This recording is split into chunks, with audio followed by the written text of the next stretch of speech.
कैसे आप सभी। आशा करता हूँ कि आप सभी लोग अच्छे होंगे, शानदार होंगे। फ्रेंड्स देखिए, आज की इस वीडियो में हम लोग 16/7/2025 को जो पेपर हुआ था बिहार पुलिस सिपाही भर्ती परीक्षा 2025 का, ठीक है ना, उसी को हम लोग कवर करेंगे। ठीक है, इसमें टोटल 100 प्रश्न पूछे गए थे।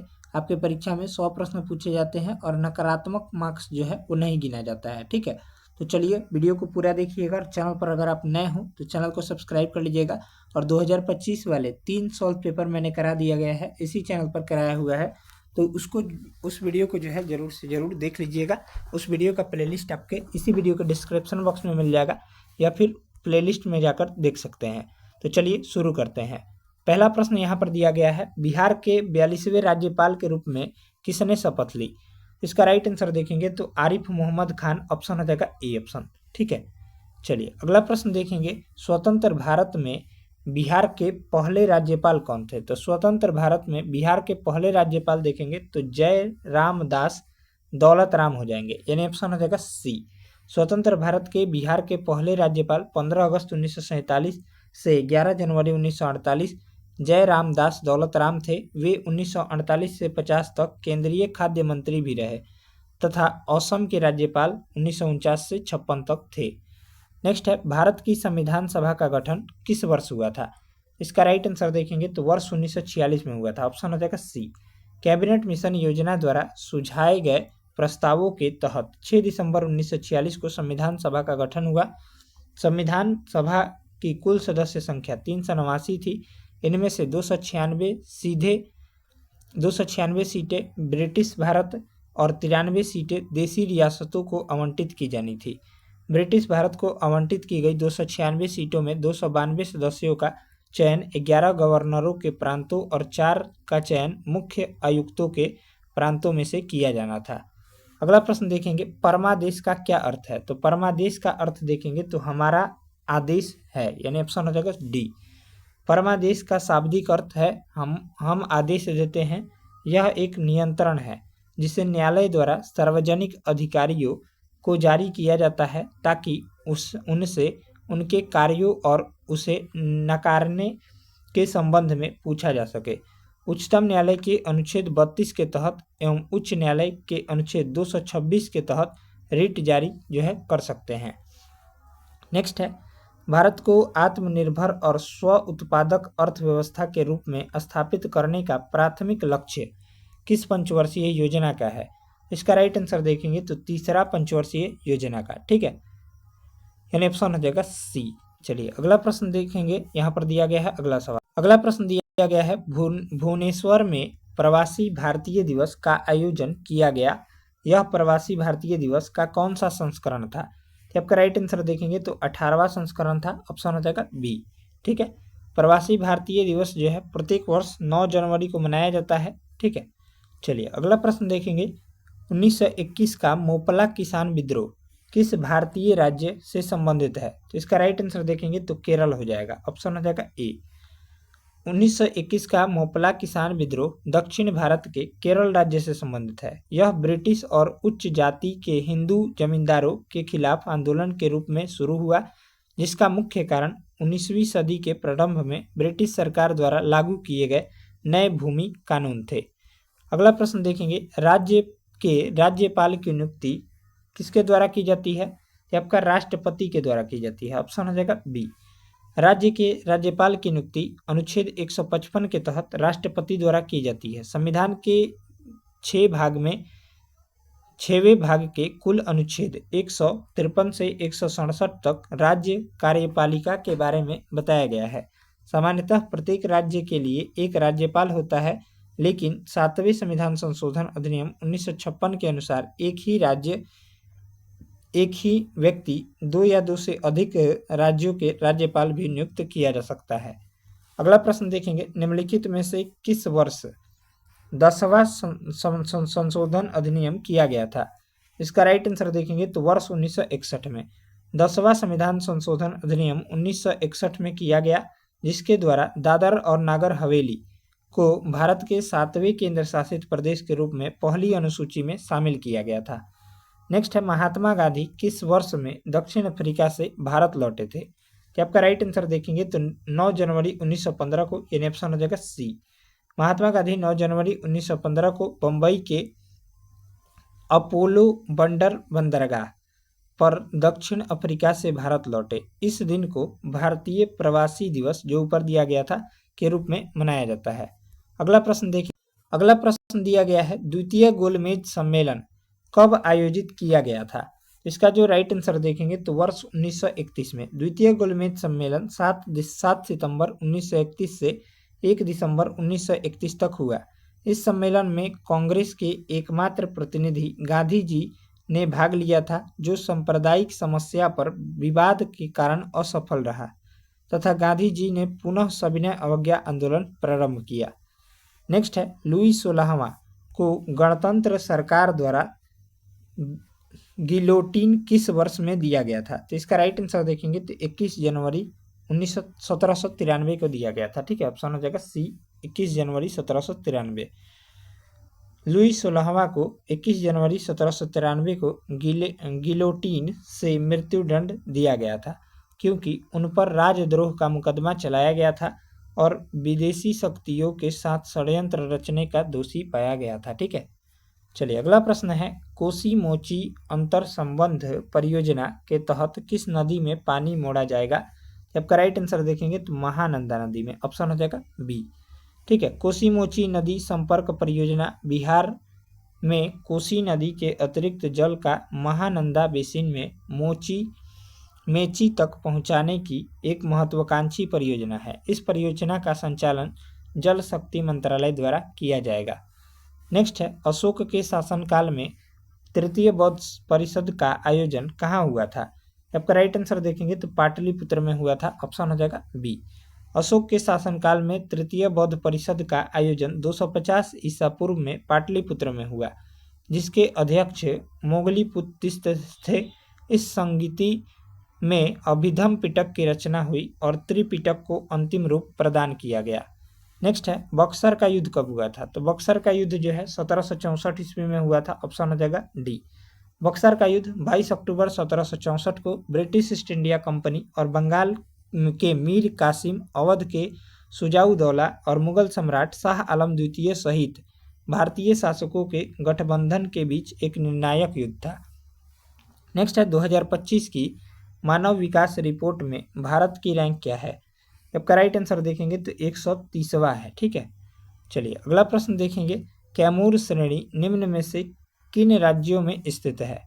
इसका राइट आंसर देखेंगे, इसका जो राइट आंसर हो जाएगा, कैमूर पर्वत श्रेणी विंध्य पर्वत श्रेणी का पूर्वी हिस्सा है, जो मध्य प्रदेश जिले के पास कटनी से शुरू होकर बिहार के सासाराम तक 480 किलोमीटर तक फैला हुआ है। तो ऑप्शन हो जाएगा सी। नेक्स्ट है, निम्नलिखित में से कौन सा राज्य कोयला क्षेत्र का सही सम्मिलित है? आपका राइट आंसर देखेंगे ओडिशा, संबलपुर। ठीक है, कोयला क्षेत्र और राज्य दिए गए हैं तो रामगढ़ झारखंड का है। ठीक है, बैतूल मध्य प्रदेश, संबलपुर उड़ीसा और सरगुजा उड़ीसा। अगला प्रश्न देखेंगे, भारत में निम्नलिखित में से किस क्षेत्र में पेट्रोलियम खनिज का निर्माण नहीं होता है?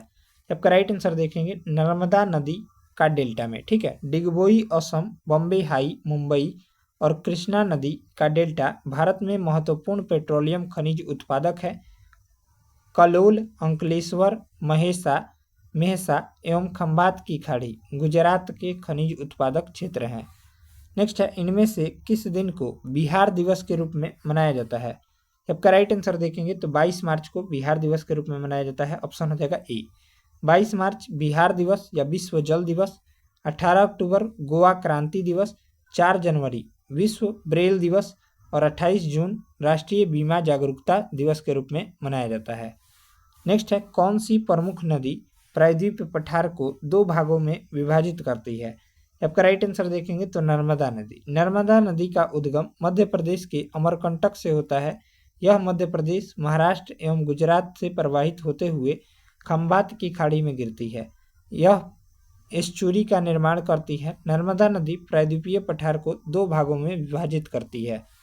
नेक्स्ट है, 1931 में भारतीय राष्ट्रीय कांग्रेस के कराची अधिवेशन के लिए सरदार पटेल की अध्यक्षता में, जिन्होंने मौलिक अधिकार और आर्थिक कार्यक्रम पर संकल्प का मसौदा तैयार किया। आपका राइट आंसर देखेंगे तो पंडित जवाहरलाल नेहरू ने। 29 मार्च 1931 में सरदार वल्लभ भाई पटेल ने कराची में कांग्रेस की अध्यक्षता की थी। इस अधिवेशन में पंडित जवाहरलाल नेहरू ने मौलिक अधिकार और आर्थिक कार्यक्रम पर संकल्प का मसौदा तैयार किया। इसी अधिवेशन में पूर्ण स्वराज का लक्ष्य जो है निर्धारित किया गया था। चलिए अगला सवाल यहाँ पर दिया गया है। अगला प्रश्न, मौलिक अधिकारों के प्रस्ताव को कांग्रेस ने किस सत्र में अपनाया था? तो आपका कराची सत्र 1931 में अपनाया था। ऑप्शन हो जाएगा डी। 1931 के कराची कांग्रेस के अधिवेशन में मौलिक अधिकारों के प्रस्ताव को पारित किया गया था। यह प्रस्ताव पंडित जवाहरलाल नेहरू ने पेश किया था। नेक्स्ट है, जयप्रकाश नारायण ने किस वर्ष हजारीबाग जेल से भाग निकले और भारत छोड़ो आंदोलन में शामिल हुए? आपका राइट आंसर देखेंगे तो 1942 हो जाएगा। जयप्रकाश नारायण को लोकनायक के नाम से भी जाना जाता है। इन्होंने सर्वोदय आंदोलन की शुरुआत की थी, जिसका उद्देश्य समाजवाद की स्थापना करना था। जयप्रकाश नारायण 1942 में हजारीबाग जेल से भागकर भारत छोड़ो आंदोलन में शामिल हुए थे। नेक्स्ट है, किस वर्ष में भारत की राजधानी को कोलकाता से दिल्ली स्थानांतरित किया गया? आपका राइट आंसर देखेंगे तो वर्ष 1911 में। इसका राइट आंसर हो जाएगा बी। किंग जॉर्ज पंचम ने 1911 के शाही दरबार में राजधानी को कोलकाता से दिल्ली स्थानांतरित करने की घोषणा की थी। उस समय लॉर्ड हार्डिंग भारत का वायसराय था। नेक्स्ट है, नोवाक जोकोविच किस देश से संबंधित है? आपका सर्बिया देश से। ऑप्शन हो जाएगा ए। नोवाक जोकोविच एक सर्बियाई टेनिस खिलाड़ी हैं। नोवाक जोकोविच ने 24वीं ग्रैंड स्लैम एकल खिताब जीते हैं, जिसमें 10 ऑस्ट्रेलियन ओपन चैंपियनशिप शामिल है। पुरुष एकल में विश्व में सर्वाधिक मास्टर्स का खिताब जीतने का रिकॉर्ड उनके ही नाम है। अगला प्रश्न है, भारत के संविधान का कौन सा अनुच्छेद भारत के नियंत्रक एवं महालेखा परीक्षक कैग की रिपोर्ट से संबंधित है? तो आपका राइट आंसर देखेंगे तो अनुच्छेद 151। भारतीय संविधान का अनुच्छेद 148 भारत के नियंत्रक एवं महालेखा परीक्षक के पद से संबंधित है। नियंत्रक एवं महालेखा परीक्षक की नियुक्ति राष्ट्रपति करता है, ध्यान में रखिएगा। अनुच्छेद 151 के अनुसार संघ के लेखाओं से संबंधित भारत के नियंत्रक लेखा परीक्षक की रिपोर्ट राष्ट्रपति को प्रस्तुत की जाएगी, जो उन्हें संसद के प्रत्येक सदन के समक्ष रखवाएगा। नेक्स्ट है, द्वितीय पंचवर्षीय योजना जिसका कार्यकाल 1956 से 61 है का प्राथमिक ध्यान किस क्षेत्र पर केंद्रित था? आपका राइट आंसर देखेंगे तो भारी उद्योग क्षेत्र पर केंद्रित था। ठीक है, ऑप्शन हो जाएगा बी। द्वितीय पंचवर्षीय योजना का कार्यकाल 1956 से 61 था। द्वितीय पंचवर्षीय योजना का प्राथमिक लक्ष्य भारी उद्योग पर ध्यान केंद्रित करना है। यह योजना महालनोबिस मॉडल पर आधारित थी। अगला प्रश्न है, चंपारण सत्याग्रह निम्नलिखित में से किस वर्ष में शुरू किया गया था? तो आपका वर्ष 1917 में। ऑप्शन हो जाएगा ए। ऑप्शन जो है करेक्ट आंसर हो जाएगा ए। चलिए, यहाँ से चंपारण सत्याग्रह 1917 में हुआ था। यह बिहार के चंपारण जिले में नील उत्पादक किसानों के शोषण के विरुद्ध चलाया गया था। यह महात्मा गांधी का भारत में पहला बड़ा सत्याग्रह था। नेक्स्ट है, ओलंपिक में भारत ने कितनी बार पुरुष हॉकी में स्वर्ण पदक जीता है? आपका राइट आंसर देखेंगे तो 8 बार हो जाएगा। ऑप्शन हो जाएगा ए। ठीक है, चलिए अगला प्रश्न देखेंगे। बिहार का प्रसिद्ध सोनपुर पशु मेला किन दो नदियों के संगम पर आयोजित किया जाता है? आपका गंगा और गंडक। ऑप्शन हो जाएगा ए। चलिए अगला प्रश्न यहाँ पर इसको देख लेते हैं, इंपॉर्टेंट है ये। ठीक है, भारत का प्रसिद्ध सोनपुर पशु मेला गंगा और गंडक नदियों के संगम पर आयोजित किया जाता है। यह मेला याद रखिएगा कार्तिक पूर्णिमा के अवसर पर शुरू होता है। सोनपुर पशु मेला एशिया के सबसे बड़े पशु मेलों में से एक है। नेक्स्ट है, रॉलेट एक्ट डैश में पारित हुआ था? तो रॉलेट एक्ट कानून जो है वर्ष 1919 में पारित हुआ था। ऑप्शन हो जाएगा बी। रॉलेट एक्ट 1919 में पारित किया गया था। रॉलेट एक्ट के अंतर्गत किसी भी व्यक्ति संदेह के आधार पर गिरफ्तार किया जा सकता है। इसे सिडनी रॉलेट की अध्यक्षता वाली समिति की सिफारिश पर पारित किया गया था। नेक्स्ट है, निम्नलिखित में से किसे फ्रंटियर गांधी के रूप में जाना जाता है? कि आपका खान अब्दुल गफ्फार खान को जाना जाता है। खान अब्दुल गफ्फार खान को फ्रंटियर गांधी के नाम से जाना जाता है। यह अहिंसावादी सिद्धांत के समर्थक थे। भारत रत्न पाने वाले पहले गैर भारतीय खान अब्दुल गफ्फार खान थे। नेक्स्ट है, डैश भारत और फ्रांस के बीच संयुक्त नौसैनिक अभ्यास है? ये आपका वरुण है। ठीक है, भारत और फ्रांस के बीच संयुक्त नौसैनिक अभ्यास को वरुण के नाम से जाना जाता है। भारत और फ्रांस संयुक्त सेनाओं के बीच गरुण सैन्य अभ्यास भी किया जाता है। अगला प्रश्न है, भारतीय क्रांतिकारियों द्वारा गदर विद्रोह पार्टी की स्थापना कहाँ की गई थी? ये आपका यूएसए में की गई थी, अमेरिका में। ठीक है, कब की गई थी? तो 1913 में। ठीक है, चलिए, गदर विद्रोह पार्टी की स्थापना लाला हरदयाल ने की थी। गदर पार्टी की स्थापना याद रखिएगा। चलिए अगला प्रश्न। अगला यहाँ पर सवाल दिया गया है, बिहार का दूसरा बाघ अभ्यारण्य कहाँ स्थापित किया जा रहा है? तो आपका कैमूर में। ठीक है, ऑप्शन हो जाएगा बी। बिहार का पहला बाघ अभ्यारण्य वाल्मीकि टाइगर रिजर्व है। यह बिहार के पश्चिमी चंपारण जिले में स्थित है। बिहार का दूसरा बाघ अभ्यारण्य कैमूर में स्थित किया जा रहा है, स्थापित किया जा रहा है। नेक्स्ट है, अशोक के निम्नलिखित में से किस प्रमुख शिलालेख में कलिंग युद्ध का उल्लेख है? तो आपका 13वें शिलालेख में। ऑप्शन हो जाएगा सी। सम्राट अशोक के 14 शिलालेख प्रयुक्त हुए हैं, जिसमें से कुछ निम्नलिखित है। ठीक है, जो इंपॉर्टेंट है। 12वें शिलालेख धर्मों के बीच सहिष्णुता को बढ़ावा दिया गया है, इसके लिए। 10वां शिलालेख प्रसिद्ध और खुद के गुणगान की आलोचना की गई है इसमें। 13वें शिलालेख में सबसे विस्तृत शिलालेख है, इसमें कलिंग युद्ध का वर्णन किया गया है। 11वें शिलालेख में धर्म को प्राथमिक नीति घोषित किया गया है। नेक्स्ट है, कौन सी नदी 2 बार कर्क रेखा को पार करती है? तो आपका हो जाएगा माही नदी। माही नदी का उद्गम मध्य प्रदेश में होता है, राजस्थान और गुजरात में प्रवाहित होते हुए खंबात की खाड़ी में गिरती है। माही नदी कर्क रेखा को 2 बार काटती है। पहली बार यह मध्य प्रदेश और दूसरी बार गुजरात में इसे काटती है। नेक्स्ट है, बिहार सरकार द्वारा शुरू की गई कौन सी योजना ग्रामीण आबादी को स्वास्थ्य बीमा प्रदान करने पर केंद्रित है? आपका जीविका स्वास्थ्य बीमा योजना, यानी ऑप्शन हो जाएगा डी। चलिए अगला प्रश्न देखेंगे, डैश बाबर का सबसे बड़ा पुत्र था? तो आपका राइट आंसर देखेंगे हुमायूं।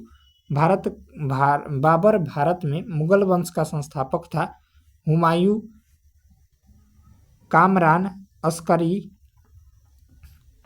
और हिंदाल, इसके 4 पुत्र थे। हुमायूं बाबर के बाद दूसरा मुगल सम्राट बना। हुमायूं एक योग्य शासक था जिसने कई युद्ध लड़े थे।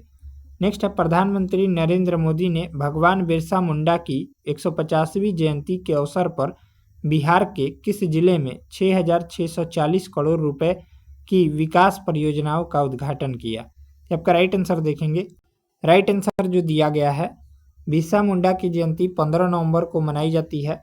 इसे राष्ट्रीय जनजातीय गौरव दिवस के रूप में भी मनाया जाता है। ठीक है, प्रधानमंत्री नरेंद्र मोदी ने बिरसा मुंडा की 150वीं जयंती 2024 के अवसर पर बिहार के जमुई जिले में 6,640 करोड़ रुपए का विकास परियोजनाओं का उद्घाटन किया है। नेक्स्ट है, निम्नलिखित में से कौन अष्टाध्यायी पुस्तक का लेखक है? तो आपका राइट आंसर देखेंगे तो पाणिनि हो जाएगा। अष्टाध्यायी के लेखक पाणिनि है। कादम्बरी के लेखक बाणभट्ट है। मृच्छकटिकम के लेखक शूद्रक हैं और योग सूत्र के लेखक पतंजलि हैं। नेक्स्ट है, भारतीय राज्य उड़ीसा को डैश पर स्थापित किया गया था? आपका राइट आंसर देखेंगे 1 अप्रैल 1936 को। उड़ीसा राज्य की स्थापना 1 अप्रैल 1936 में हुई। उड़ीसा में 30 जिले हैं। इसका गठन बिहार एवं उड़ीसा प्रांत को विभाजित करके किया गया था। नेक्स्ट है, पानीपत का तीसरा युद्ध किसके बीच लड़ा गया था? आपका राइट आंसर देखेंगे तो डी ऑप्शन हो जाएगा, अहमद शाह अब्दाली और मराठा के बीच।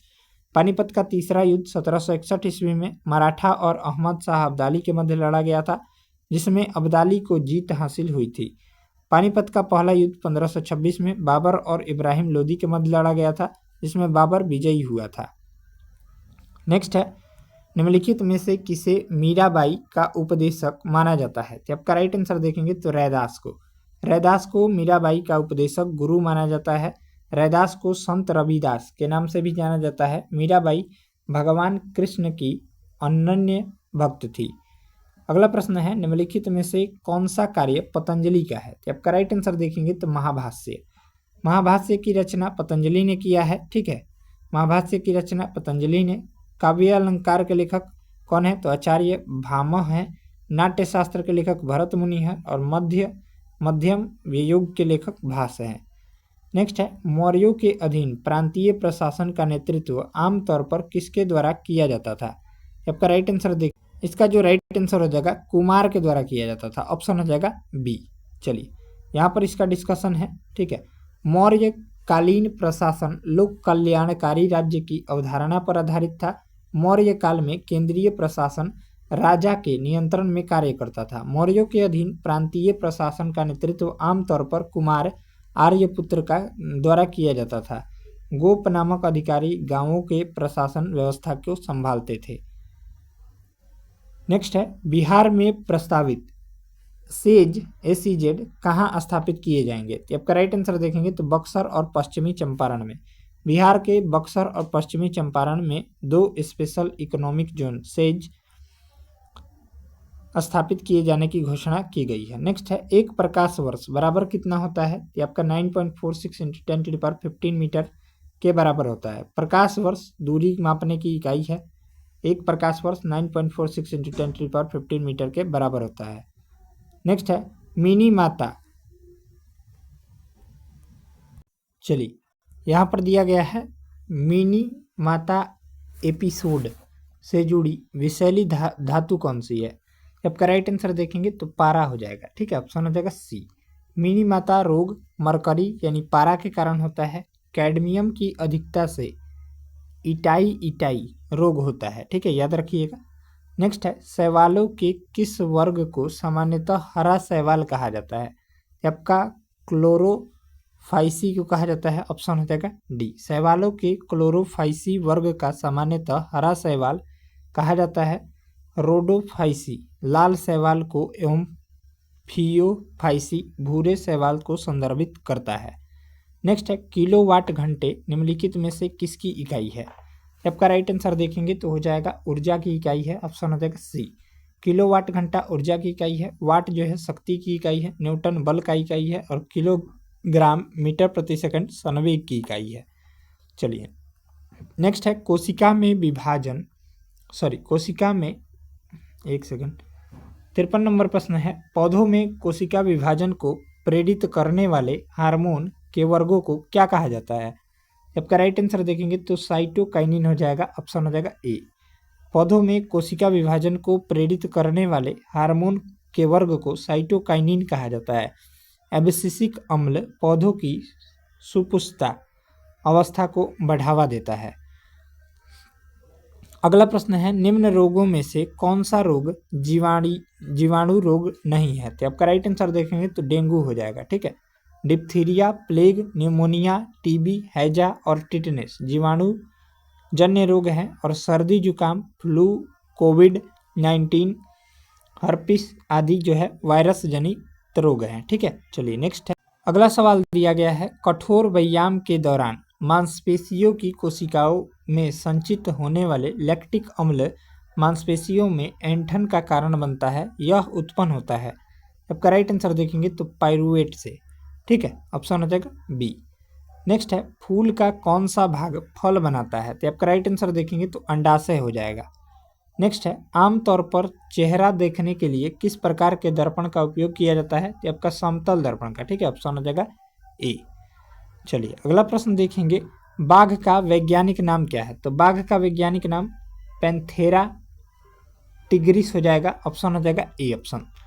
नेक्स्ट है मानवों में अनुवांशिक पदार्थ मुख्य रूप से किससे बना होता है। तो आपका राइट आंसर देखेंगे तो डीएनए से। मानव में अनुवांशिक पदार्थ मुख्य रूप से डीएनए से बना होता है। हिस्टोन प्रोटीन डीएनए को महत्वपूर्ण संरचना प्रदान करती है। ये प्रोटीन की तरह कार्य करते हैं जिससे चारों ओर डीएनए कुंडलित हो जाता है। नेक्स्ट है जब हेलो एल्केन और एरिल और विनाइल हैलाइड मैग्नीशियम धातु के साथ अभिक्रिया करते हैं तो वे कौन सा अभिकर्मक बनाते हैं। तो आपका ग्रीगार्ड अभिकर्मक बनाते हैं, ऑप्शन हो जाएगा बी। अगला प्रश्न है मानव खोपड़ी में हड्डियों की कुल संख्या कितनी होती है। आपका राइट आंसर देखेंगे तो कुल 22 हड्डियां होती है, ठीक है, जिसमें 8 कपाल हड्डियां जो मस्तिष्क को घेरती हैं और 14 चेहरे की हड्डियां शामिल है। नेक्स्ट है पादप कोशिका में कौन सा अंगक अनुपस्थित होता है। आपका राइट आंसर देखेंगे तो तारक काय, ठीक है, सेंट्रियोल। सेलुलोज कोशिका भित्ति, रसधानी, प्लास्टिड एवं क्लोरोप्लास्ट पादप कोशिका में उपस्थित रहता है। तारककाय सेंट्रोसोम इसको बोलते हैं, पादप कोशिका में नहीं जबकि जंतु कोशिका में पाया जाता है। सेंट्रोसोम जंतु कोशिकाओं के कोशिका विभाजन में महत्वपूर्ण भूमिका निभाता है। नेक्स्ट है 1789 में रसायन विज्ञान में एंटोनी लॉरेंट लेबोजिए को सबसे महत्वपूर्ण योगदान क्या था? आपका द्रव्यमान संरक्षण का नियम उसने दिया था, यानी ऑप्शन हो जाएगा ए। चलिए अगला प्रश्न देखेंगे, एवोगाद्रो संख्या का मान कितना होता है? तो आपका 6.022 × 10⁻23 होता है, यानी ऑप्शन हो जाएगा बी। इसे हम लोग 1 मोल भी बोलते हैं। नेक्स्ट है मानव नेत्र किसी वस्तु का प्रतिबिंब बनाते हैं, तो आपका राइट आंसर देखेंगे तो दृष्टिपटल यानी रेटिना पर बनाते हैं। ठीक है, ऑप्शन हो जाएगा डी ऑप्शन करेक्ट आंसर हो जाएगा। ठीक है, और वास्तविक और उल्टा प्रतिबिंब बनता है, याद रखिएगा। चलिए अगला सवाल देखेंगे, सल्फ्यूरस अम्ल है, तो सल्फ्यूरस अम्ल जो है H2SO4 होता है, यानी ऑप्शन हो जाएगा यहाँ पर सल्फ्यूरस अम्ल का रासायनिक सूत्र H2SO3 होता है। ठीक है, H2SO3 इसका राइट आंसर हो जाएगा। सल्फ्यूरिक अम्ल का जो सूत्र होता है H2SO4 होता है। ठीक है, सल्फ्यूरस अम्ल को सल्फर डाइऑक्साइड, विलयन या हाइड्रोजन ट्राई ऑक्सीसल्फेट अम्ल भी कहा जाता है। सल्फ्यूरस अम्ल एक दुर्बल अम्ल है। हुकवर्म से होने वाला रोग कौन सा है? तो आपका राइट आंसर देखेंगे तो हो जाएगा ए ऑप्शन, एलिफेंटिएसिस होता है, यानी ऑप्शन हो जाएगा ए। नेक्स्ट है राजमार्गों पर गति सीमा का एसआई मात्रक क्या है? आपका राइट आंसर देखेंगे तो मीटर प्रति सेकंड होता है, ऑप्शन हो जाएगा बी। चलिए अगला प्रश्न देखेंगे, गर्भाशय आंख की परितारिका और श्वसनी में किस प्रकार की पेशियां होती है? आपका राइट आंसर देखेंगे तो चिकनी पेशियां होती है। ठीक है, गर्भाशय आंख की परितारिका और श्वसनी में चिकनी पेशियां स्मूथ मसल्स होती है। चिकनी पेशियां अनैच्छिक पेशियां होती है। अनैच्छिक पेशियों पर व्यक्ति का नियंत्रण सीमित होता है। नेक्स्ट है, एक व्यक्ति का रक्त समूह ब्लड ग्रुप AB है, वह किस व्यक्ति को रक्त दे सकता है? आपका AB समूह वाले व्यक्ति को दे सकता है। ठीक है, चलिए नेक्स्ट है, निम्नलिखित में से कौन सा कवक दाद के लिए जिम्मेदार है जो मनुष्यों में सबसे आम संक्रमण रोग है? आपका राइट आंसर देखेंगे तो ट्राइकोफाइटिन है। ठीक है, ऑप्शन हो जाएगा बी। नेक्स्ट है, संगमरमर का रासायनिक सूत्र क्या होता है? आपका CaCO3 होता है। ठीक है, कैल्शियम कार्बोनेट इसको बोलते हैं। ठीक है, कैल्शियम कार्बोनेट बोलते हैं। चलिए अगला प्रश्न है, ऊर्जा का आयामी सूत्र क्या होता है? तो ऊर्जा का विमीय सूत्र जो है ml² T-2 होता है। ठीक है, चलिए अगला प्रश्न देखेंगे, कार्बन समूह में कौन सा उपधातु रासायनिक रूप से अपने पड़ोसी वर्ग टीन और सिलिकॉन के समान है? तो आपका जर्मेनियम हो जाएगा, ऑप्शन हो जाएगा ए। ये तीनों जो है अर्धचालक है। चलिए अगला प्रश्न देखेंगे, निम्नलिखित में से किस विटामिन की कमी से स्कर्वी रोग होता है? तो स्कर्वी रोग जो है ये आपका विटामिन C की कमी से होता है, ऑप्शन हो जाएगा बी। ठीक है, चलिए अगला प्रश्न देखेंगे हम लोग, सिनकोना वृक्ष के किस भाग का उपयोग मलेरिया के उपचार के लिए किया जाता है? आपका छाल का। ठीक है, ऑप्शन हो जाएगा बी ऑप्शन। मलेरिया एक संक्रामक रोग है, याद रखिएगा, जो संक्रामित मादा एन्फ्लीज मच्छर के काटने से फैलता है। नेक्स्ट है, निम्नलिखित में से कौन सी गैस शीतल पेय बनाने में प्रयुक्त होती है? आपका राइट आंसर देखेंगे तो कार्बन डाइऑक्साइड गैस। ठीक है, ऑप्शन हो जाएगा डी। चलिए नेक्स्ट है, बल का आयामी सूत्र क्या होता है? तो mlt-2 होता है, ऑप्शन हो जाएगा ए।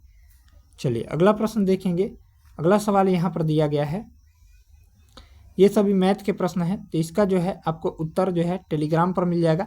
इसका PDF आपको टेलीग्राम पर दिया जाता है, वहाँ से जाकर इसका उत्तर 84 तक के प्रश्नों को देख सकते हैं, सॉल्यूशन के साथ मिल जाएगा। नेक्स्ट है, हिमालय शब्द का सही संधि विच्छेद क्या है? तो हिमालय का संधि विच्छेद हिम प्लस आलय हो जाएगा, ऑप्शन हो जाएगा डी। इसमें दीर्घ स्वर संधि है। ठीक है, चलिए नेक्स्ट है, निम्नलिखित में से कौन सा शब्द चंद्रशेखर का पर्यायवाची है? तो आपका राइट आंसर देखेंगे तो महेश हो जाएगा। चंद्रशेखर का पर्यायवाची शब्द महादेव, शिव, शुभ, शंभु, शंकर, महेश्वर, नीलकंठ, आशुतोष और महेश है। सुरेश के पर्यायवाची शब्द देखेंगे तो इंद्र, देवराज, पुरंदर, अमरेश हो जाएगा। दिनेश का सूर्य, दिवाकर, भास्कर और आदित्य हो जाएगा। खगेश का गरुण, खगपति, सुपर्ण और वैनतेय हो जाएगा। अगला प्रश्न है पंकज किसका पर्यायवाची है? तो आपका राइट आंसर देखेंगे तो कमल का। कमल का पर्यायवाची शब्द पंकज है। जलज, सरोज, नीरज, अंबुज, राजीव, नलिन और अरविंद ये सभी कमल के पर्यायवाची शब्द है। नेक्स्ट है पीताम्बर में कौन सा समास है? तो आपका राइट आंसर देखेंगे तो बहुब्रीहि समास है। ठीक है, बहुब्रीहि समास जिसमें कोई पद प्रधान नहीं होता बल्कि दोनों मिलकर एक तीसरे पद की प्रधानता बताते हैं, उसे हम लोग कहते हैं। नेक्स्ट है हल्दी का तत्सम क्या हो जाएगा? तो आपका राइट आंसर देखेंगे तो हरिद्रा हो जाएगा। ठीक है, हीरक का क्या हो जाएगा? तो हीरा हो जाएगा। यहाँ पर हस्ती का हाथी हो जाएगा। बाकी देखेंगे 91 नंबर प्रश्न में दिए गए अनादर शब्द का विलोम देखेंगे तो आदर हो जाएगा। ठीक है, ऑप्शन हो जाएगा सी। चलिए नेक्स्ट है जितेंद्रिय शब्द का सही संधि विच्छेद, तो जित प्लस इंद्रिय, ऑप्शन हो जाएगा ए। अगला प्रश्न है स्थिर शब्द का विलोम क्या हो जाएगा? तो स्थिर शब्द का विलोम चंचल हो जाएगा, ऑप्शन हो जाएगा डी। चलिए नेक्स्ट जो है यहाँ पर आपको ये इंग्लिश के प्रश्न है, 5 प्रश्न दिए जाते हैं इंग्लिश के। ठीक है, तो इसको देख लीजिएगा, आपको टेलीग्राम पर PDF मिल जाएगा। मिलते हैं अगले वीडियो को लेकर। अगला जो पेपर है हम लोग यहाँ पर देखेंगे 11/8/2024 में जो पेपर हुआ था उसको हम लोग सॉल्व करेंगे। मिलते हैं अगले वीडियो में, तब तक के लिए धन्यवाद। वीडियो अगर अच्छा लगा हो तो वीडियो को एक लाइक कर दीजिएगा। चैनल पर अगर आप नए हो तो चैनल को सब्सक्राइब करके बेल आइकन को प्रेस कर लीजिएगा। जय हिंद, जय भारत।